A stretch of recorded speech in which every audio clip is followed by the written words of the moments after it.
সব বুথ ঘুরতে ঘুরতে যখন ঠিবা অঞ্চলে পৌঁছাই তখন প্রায় ঘড়িতে 4টে। আমি খবর পাই ছাপ্পা হচ্ছে। দেখি একটা ছেলে 3বার ভোট মারছে ওখানে। ওটা আমি জানলা দিয়ে দেখে বেড়ার পর এরা তখন জয় বাংলা স্লোগান দিতে শুরু করে।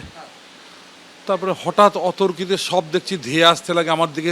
আমি বারান্দার উপর দাঁড়িয়েছিলাম উপরে, ওখান থেকে টেনে হিঁচড়ে নামানোর চেষ্টা করে, প্যারামিলিটারিরা বাধা দেয়। আস্তে আস্তে উত্তেজনা চরমে ওঠে এবং আমাকে বিভিন্ন ওই ফাঁক দিয়ে প্যারামিলিটারির ভিতর দিয়ে ঘুষি, কিল, চট, চুলে ধরে চুলের মুঠি ধরে নামানোর চেষ্টা করে, জামাটা প্যান্ট ছিঁড়ে দেয় চেষ্টা করে এবং মাথাতে একটা পাথর দিয়ে মারার চেষ্টা করে। সেই পাথর ধাক্কাটা এখানে পাই এবং গাড়ি পর্যন্ত যতক্ষণ এসছি আমি, পুলিশ আমাকে পুলিশের গাড়িতে নিয়ে আসছিল, সেই যতক্ষণ গাড়িতে আসতে টাইম লেগেছে ততক্ষণ যে দিক থেকে পারলো আমাকে মারধর করলো। আমি ভাবতে পারিনি যে কোনো বিনা কারণে এই রকম আক্রমণ কেউ করতে পারে এবং বাংলার বুকে কোথায় আছি আমরা।